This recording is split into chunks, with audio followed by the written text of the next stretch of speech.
Why is my colleague so annoying? Do you sometimes feel like you do not want to go to work? Because there are some colleagues that just bug you a lot. You feel conflicted when dealing with them. You feel annoyed.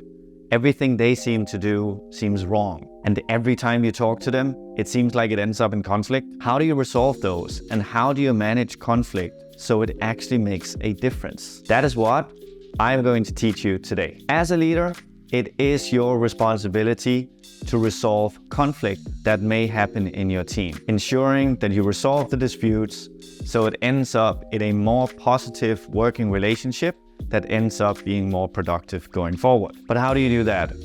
First, we gotta figure out what is the source of the conflict. Because here's the thing, conflict can come from many different areas, which includes misunderstandings, differences in opinions, or multiple parties are competing for the same resources. So your first step is to identify the root cause or the source of the conflict in the first place, because then you can start resolving it. Once you understand the source of the conflict, you have to listen to both parties actively and empathetically. To manage conflict constructively, you have to listen to understand their perspectives. What is their angle and why do they see that there's conflict? Use active listening skills such as summarizing and paraphrasing to demonstrate empathy and show that you are committed to finding a resolution. Now that you've listened to both parties, try and find common ground. Are there areas that they agree upon or where they have shared interests? By looking for things they have in common, you can help build bridge between them. This will help them create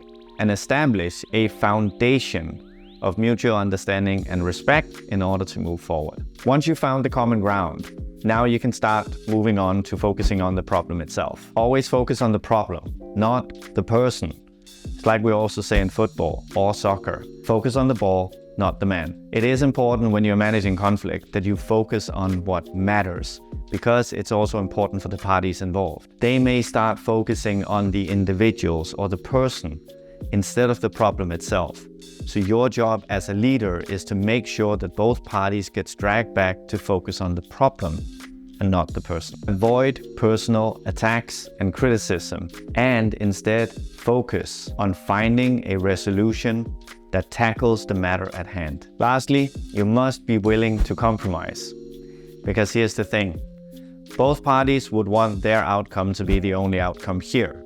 But in resolving conflict, we all have to make concessions. We all have to give a little in order to get something. Be open to compromise and encourage a solution that works for both parties, so it becomes a win-win situation. Managing conflict is not easy. No one said it would be.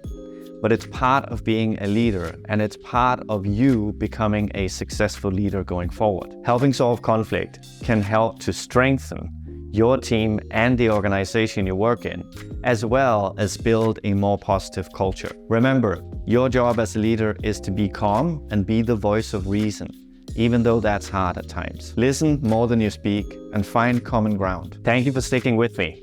I hope you will go out and solve conflicts around you and in your teams in a way that supports communication, empathy, and compromise. My name is Glenn Berkelev. If you enjoyed this episode, here's another one for you that I think you will like.